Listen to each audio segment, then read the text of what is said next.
6 लोगों की मौत हुई है, 40 लोग घायल हुए हैं। 10 दिन वैकुंठ द्वार दर्शन होंगे, 10 से 19 जनवरी तक दर्शन होने हैं। टोकन वितरण आज से शुरू होना था। ये जो आप सभी लोग वीडियो देख रहे थे, ये कहीं और का नहीं, तिरुपति नाथ मंदिर आंध्र प्रदेश का था। बड़ा दुख हुआ होगा आप सभी लोग को भी, बहुत सारे लोग मृत्यु को प्राप्त हो गए। भारत में ये भगदड़ की समस्या है ना, आए दिन आपको कहीं ना कहीं देखने मिलती है, कहीं ना कहीं रैली में, किसी ना किसी उत्सव में, त्यौहार में। तो इसका क्या समाधान हो सकता है, इसके बारे में हम बात ज़रूर करेंगे। आज लवकुश की पाठशाला में हम तिरुपति नाथ मंदिर के बारे में ही जानेंगे। सामान्य व्यक्तियों को भी ये बात पता होना चाहिए, इवन आर्ट एंड कल्चर के रूप में या आपके एग्जाम के पॉइंट ऑफ व्यू से भी बड़ा ज़रूरी हो सकता है तिरुपति नाथ मंदिर। ठीक है, सबसे पहला प्रश्न निकल के आता है कि इसका निर्माण किसने करवाया और ये कहाँ पर स्थित है। तो पहली कहानी है, ये अवस्थित है भारत के आंध्र प्रदेश राज्य में। इसका एक नाम और है तिरुमाला वेंकटेश्वर मंदिर, क्योंकि भगवान विष्णु यहाँ पर विराजमान है। भगवान विष्णु का एक नाम वेंकटेश्वर भी है। किसने निर्माण करवाया था, याद रखिएगा, थोडामन नामक एक राजा थे, इनके द्वारा ये निर्मित करवाया गया। परंतु अलग अलग राजा रजवाड़ों के द्वारा, अलग अलग राजवंशों के द्वारा, डायनेस्टीज के द्वारा इसका संरक्षण किया गया। जैसे चोल, पांड्य, इवन विजयनगर सम्राटों ने भी इसका संरक्षण किया। विजयनगर साम्राज्य के बारे में आपने पढ़ा होगा कि हरिहर और बुक्का नामक दो व्यक्ति थे, इन्होंने इस साम्राज्य की स्थापना करी। कर्नाटक का हम्पी आपको याद आ रहा होगा। और इसी विजयनगर साम्राज्य में कालांतर में कृष्ण देव राय नामक एक प्रतापी राजा हुए, जिसके बारे में तो बाबर ने भी कहा था कि बड़े खतरनाक, मतलब ताकतवर, शक्तिशाली राजा थे। अब मेन कहानी है कि बड़ा प्रचलन जो होता है सामान्य मानविकों में, जब भक्ति आंदोलन की शुरुआत होगी तब लोग यहाँ पर बार बार जाना का प्रयास करेंगे और उसका एक अपना तादात्म्य जोड़ेंगे। तो आपने सुना होगा, जो भक्ति परंपरा, जो वेदांती परंपरा के एक महत्वपूर्ण व्यक्ति रहे हैं रामानुजाचार्य जी, इन्होंने विशिष्टाद्वैतवाद जैसे दर्शन की स्थापना करी है। तो 11वीं शताब्दी के आसपास में मंदिर के अनुष्ठान करके इस जगह की थोड़ी सी महत्ता और लगातार बढ़ गई। अगर अपन दृष्टिकोण से देखें, आय के दृष्टिकोण से, पैसे के दृष्टिकोण से, तो तिरुपति नाथ मंदिर भारत का ही नहीं, विश्व का ही सबसे मतलब ज़्यादा मात्रा में आय धन वाला, पैसे वाला मंदिर माना जाता है। किसके बाद में? वेटिकन सिटी के बाद में। आप सभी को पता है वेटिकन सिटी पॉप ईसाई धर्म के लिए बड़ी फेमस है, और ये अपने आप में एक देश भी है, जो कि कहाँ पर? इटली के रोम, इटली की राजधानी क्या है? रोम में स्थित है। ये पोप की एक महत्वपूर्ण चर्च के रूप में जानी जाती है। तो इनके पास में बहुत ज़्यादा पैसा है, और वैसे ही आय के रूप में तिरुपति नाथ का मंदिर या तिरुमाला मंदिर बड़ा फेमस है। ठीक है, अगर मैं थोड़ा सा बताऊं, थोड़ा सा मैं कहानी के अंदर में जाता हूं, जो कि शायद आपने ना सुनी हो। इस मंदिर को है ना कई सारे नाम से जानते हैं, वेंकटेश, श्रीनिवास, गोविंदा, इन सभी नामों से जाना जाता है। आपने एक ये स्त्री को आप देख रहे हैं, जो लड़की होने के बाद में भी अपना मुंडन करवा रही है, मतलब बाल कटवा रही है, क्योंकि आपने सुना होगा कि जो भी इस मंदिर में जाता है यहाँ पर बाल दान करने की एक प्रथा है, परंपरा है। कोई भी जाता है तो वो अपने मुंडवा के आता है, सर मुंडवा के आता है। इसके पीछे क्या कहानी है, इसकी कहानी मैं आपको थोड़ा सामान्य भाषा में समझाता हूँ, समझना इस कहानी को, क्या सही है क्या गलत है उस पर अपन नहीं जा रहा है। जो पौराणिक कथा जुड़ी है बताता हूँ मैं आपको। समुद्र मंथन हुआ था, आप सभी को पता है, इसमें 14 चीजें निकली थी। इनमें से माँ लक्ष्मी भी आती हैं और भगवान विष्णु से उनको बिहाया जाता है। ऐसा कहते हैं कि भगवान विष्णु ने उनको अपने हृदय में, मतलब अपने सीने में स्थान दिया। एक समय की कहानी है कि भृगु ऋषि एक थे, क्या नाम था उनका? भृगु ऋषि, याद रखिएगा। भृगु ऋषि एक बात को चेक करने गए कि ये जो 3 देवता हैं, त्रिदेवता है, कौन कौन? ब्रह्मा जी, विष्णु और महेश, मतलब शंकर भगवान, इनमें से सबसे बड़े देवता कौन है, मतलब सबसे महत्वपूर्ण देवता कौन है। ऐसे मतलब कहानी आती रहती है। तो ब्रह्मा जी के पास जाकर थोड़ा चेकआउट करते हैं, और शंकर जी के पास जाके चेकआउट करते हैं। विष्णु जी के पास जब वो गए तो विष्णु जी है ना, लक्ष्मी जी पैर दबा रही हैं और विष्णु जी शेष शैया पर सो रहे हैं।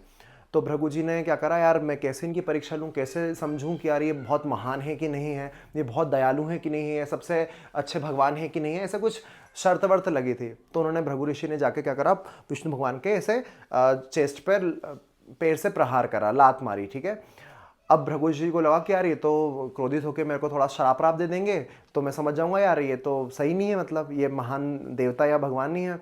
भगवान विष्णु जैसे ही उठते हैं तो वो भृगु ऋषि के पैर छूते हैं और कहते हैं कि आप, हे ऋषिवर, आपको लगी तो नहीं, आपके पैर में कहीं चोट तो नहीं, क्योंकि आपने जितना जोर से प्रहार करा शायद आपको चोट तो आ गई होगी, लाओ मैं पैर दबा देता हूँ। तो भृगु ऋषि को लगा यार इतना विनम्र व्यक्ति, मतलब इतना तेज मैंने इनको मारा है फिर भी इतने विनम्र ये हैं, मतलब एक महत्वपूर्ण देवता या भगवान के रूप में है। इस प्रकार की कहानी आती है। कहानी अब यहाँ से शुरू हो रही है। इसमें लक्ष्मी जी का एंगल क्या है और ये तिरुपति नाथ मंदिर क्या है, और ये जो स्त्री है ये अपने सिर क्यों मुंडवा रही है, इसके पीछे एक तादात्म्यिक रिलेशन है क्या, समझना बड़ी इंटरेस्टिंग बात है। लक्ष्मी जी बुरा मान गई, बोला कि आपने मेरे को अपने चेस्ट में, सीने में, दिल में स्थान दिया है, और वहीं पर भृगु ऋषि ने अपने पैर से आघात प्राप्त हुआ, यार मेरे को तो बुरा लग गया, या तो आप उनको बोलो नहीं तो फिर मैं बुरा मान जाऊंगी। तो भगवान विष्णु ने बोला यार ऋषि हैं, कोई दिक्कत नहीं है, चलता है, थोड़ा बहुत चलता है। तो ऐसा बोलते हैं कि लक्ष्मी जी थोड़ा बुरा मान गई और बोला गया कि आप अब मेरे पीछे जब आओगे तभी मैं आपको मिलूंगी, मैंने आपका साथ छोड़ दिया। अब कहानी कैसी है कि लक्ष्मी जी को ढूंढने के लिए भगवान विष्णु पृथ्वी लोक पे आ रहे हैं और भटक रहे हैं, और उन्होंने एक जन्म लिया श्रीनिवासन के रूप में, एक व्यक्ति के रूप में जन्म लिया, श्रीनिवास के रूप में। कहाँ पर? आंध्र प्रदेश वाली जगह पर। और लक्ष्मी जी का भी जन्म होता है, उनका नाम था पद्मावती, याद रखना, पद्मावती वो जो मूवी वाली है वो नहीं, माँ लक्ष्मी का जन्म होता है पद्मावती के रूप में। और पद्मावती को ढूंढने के लिए श्रीनिवास है ना दर दर पर घूम रहे हैं। एक मूवी बनी, शायद आप देखे होंगे, मतलब सामान्य लोगों की तरह घूम रहे हैं, बड़ी परेशानी, गरीबी जैसी हालत है क्योंकि लक्ष्मी ने उनका साथ छोड़ दिया है। और मेन कहानी है कि बड़ी मुश्किल से जब लक्ष्मी जी मानी तो उनकी शादी हुई, और लक्ष्मी जी का कहना था कि बड़ा अच्छा एक विवाह का उत्सव होना चाहिए। और जब उनका विवाह हुआ भगवान विष्णु का, मतलब श्रीनिवास का पद्मावती से, तो विवाह के समय पर भगवान विष्णु ने कुबेर जी से, आप सभी को पता है कुबेर जी धन के रक्षक हैं, कोषाध्यक्ष के रूप में विद्यमान है, तो उन्होंने, विष्णु भगवान ने कुबेर जी से थोड़ा सा क्या लिया, लोन ले लिया, ब्याज पे ऋण ले लिया कि मेरे को धूमधाम से शादी करना है। अब देखो भक्त लोग हैं, मैं कहानी की सही और गलत पे नहीं जा रहा हूँ क्योंकि कहानियाँ, पौराणिक कथाओं का वहाँ के लोगों से बड़ा तादात्म्य संबंध होता है, वहाँ के लोग उस पर विश्वास भी करते हैं और उनकी आस्था का प्रतीक है, हमको सबका सम्मान भी करना चाहिए। तो कहानी है कि कुबेर जी से जब पैसा लिया विष्णु जी ने और कहा मैं कलयुग के अंत तक, जब लास्ट कलयुग चल रहा होगा, लास्ट समय चल रहा, लास्ट पीरियड चल रहा होगा, तब तक मैं ना इसका ब्याज सहित तुमको चुका दूंगा। तो उन्होंने कहा चलो ठीक है। और वहां पर मान्यता यह है कि जो भी तिरुपति नाथ मंदिर में, ये उन्हीं के लिए बनाया गया है ना, श्रीनिवास वेंकटेश्वर जी के लिए बनाया गया है। तो जो भी विष्णु जी के इस मंदिर में जाकर कुछ भी दान वान देता है, कुछ भी करता है, तो ऐसा माना जाएगा कि वो भगवान विष्णु की हेल्प कर रहा है कुबेर जी का ये ऋण चुकाने में, ठीक है।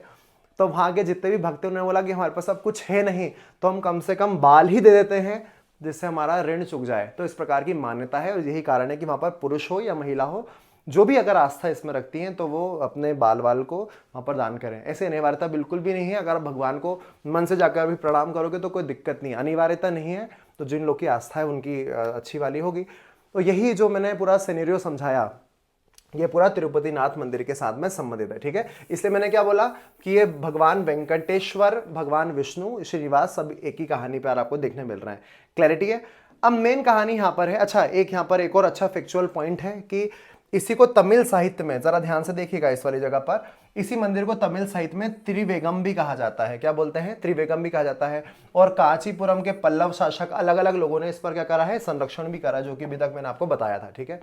अगर हम देखें इस वाली जगह पर, तो जो प्राथमिक विकास हमको देखने मिलता है वो पल्लव वंश में देखने मिलता है। चोल वंश ने इसका और विस्तार करा, विजयनगर साम्राज्य ने कई सारा पैसा वैसा इनको दिया, तभी ये मंदिर पहले से ही बड़ा फेमस है। आपके सामने मैंने इतिहास का एक मैप ला के रखा है, आप सभी लोगों ने ये चोल, चेर, पांड्य, पल्लवास, अलग अलग ये क्षेत्रों में जगह को देखा होगा, कई सारे राजवंशों को देखा होगा, ठीक है। मेन कहानी यह है कि इसका प्रबंधन कौन करता है, तो एक ट्रस्ट है, उसका नाम है तिरुमाला तिरुपति देवस्थानम ट्रस्ट, ठीक है। यही मंदिर का प्रबंधन करती है और यही कारण है इसके पास में दुनिया के सबसे अमीर धार्मिक ट्रस्टों में से एक माना जाता है। जो इसके पास पैसा है, ये कई सारी गतिविधियों में पैसा लगाती है, जैसे कि धर्मार्थ गतिविधि, मतलब धर्म के प्रचार के अंदर में ही, शिक्षा और स्वास्थ्य जैसी काम की चीज़ों में भी अपना पैसा दान करती है। जैसे कोरोना के टाइम में आपने सुना होगा कि कुछ इनने अच्छे इनिशिएटिव लिए थे जो वहाँ के लोगों के लिए फ़ायदेमंद रहे थे, ठीक है। अब मेन कहानी है, आर्ट एंड कल्चर के दृष्टिकोण से यूपीएससी में प्रश्न बार बार बनते हैं स्थापत्य कला को लेकर। कौन सी कला को लेकर? स्थापत्य कला, आर्किटेक्चर के संदर्भ में कहानी आती है। और आप सभी को पता है कि ये जो तिरुपति नाथ का मंदिर है आंध्र प्रदेश में, साउथ का मंदिर है, और साउथ का अगर मंदिर है तो द्रविड़ शैली में बना होगा। किस में बना होगा? द्रविड़ शैली में, जिसका निर्माण लगभग 300 ईसा के आसपास में, एडी के आसपास में प्रारंभ हुआ, ठीक है। यहाँ पर एक सोने का टावर है, इसको हम आनंद निलयम कहते हैं, जो भगवान विष्णु को समर्पित है। कई सारी बातें उसमें दी गई हैं। मेरा मेन बिंदु है कि मंदिर की, भारत के अंदर में मंदिर निर्माण की 3 शैलियां हैं। आपने सुना होगा नागर शैली, जो उत्तर भारत के मंदिरों में देखने मिलती है। एक देखा होगा आपने बेसर शैली, और एक होता है जो साउथ में चलती है, द्रविड़ शैली। द्रविड़ शैली में मंदिर बहुत ऊंचे और बड़े विशाल विशाल होते हैं। तो अभी हाल क्या बताया कि ये जो तिरुपति नाथ मंदिर है, ये द्रविड़ शैली का एग्जाम्पल है। द्रविड़ शैली के अंदर में क्या क्या बातें प्रमुख होती हैं, इस वाले डायग्राम के माध्यम से समझ लो तो याद रह जाएगा। बाकी चीज़ तो ध्यान रखने वाली है। सबसे मेन होता है, किसी भी मंदिर, बहुत ऊंचे ऊंचे बड़े बड़े मंदिर बनाते हैं, और ये वहाँ के राजा रजवाड़ों के अमीरता के, मतलब उनके संपन्नता के प्रतीक भी थे। कितने समृद्ध वहाँ के राजा रजवाड़े थे, इस बात को भी दृष्टिगोचर वो करते हैं। ठीक है, जो मंदिर होता है, जो सबसे ऊपर का इसका शिखर है, इसको शिखरा कहते हैं, मतलब शिखरी कहते हैं उसको। ठीक है, और ये जो पूरे आपको कहानी देखने मिल रही है, इसको विमान कहा जाता है। क्या बोलते हैं इसको? विमान। ये बहुत ऊंचा होता है विमान, मतलब ये कहानी बहुत शानदार, अलग अलग नक्काशी तराशी भी इसमें बहुत शानदार होती है। स्थापत्य कला के महत्वपूर्ण उदाहरण माने जाते हैं। जहाँ पर भगवान विराजमान होते हैं उसको गर्भगृह कहते हैं। जैसे कि वेंकटेश्वर भगवान, विष्णु भगवान, श्रीनिवास भगवान इसी के अंदर में विद्यमान होंगे। गर्भगृह के सामने जहाँ पर बहुत सारे लोग थोड़ी सी प्रार्थना कर सकते हैं, बैठ के ध्यान व्यान करते हैं, इसको बोलते हैं मंडप। क्या बोलते हैं? मंडप। अच्छा खासा बड़ा मंडप होता है। फिर परिक्रमा पथ भी आपको देखने मिल जाएगा। जो द्वार होता है, जहां पर से एंट्रेंस होता है, इस द्वार को हम कहते हैं गोपुरम। याद रखना, क्या शब्द है? गोपुरम। और ये बहुत बड़े बड़े होते हैं। एग्जाम्पल के लिए ध्यान से देखिएगा, यहाँ पर शिखर होगा, ये विमान होगा, यहाँ पर गर्भगृह होगा, ये मंडप है, और इस समय यहाँ पर आपको क्या देखने मिलेगा? एक बड़ा सा गोपुरम देखने मिलेगा। ये द्रविड़ शैली के प्रमुखतः आपको सारे मामले में उदाहरण के रूप में देखने मिलेंगे। ठीक है, तो मैंने आपको किसने निर्माण करवाया, कहाँ कौन समय पर ये फेमस था, इसके बारे में कहानी बता दी।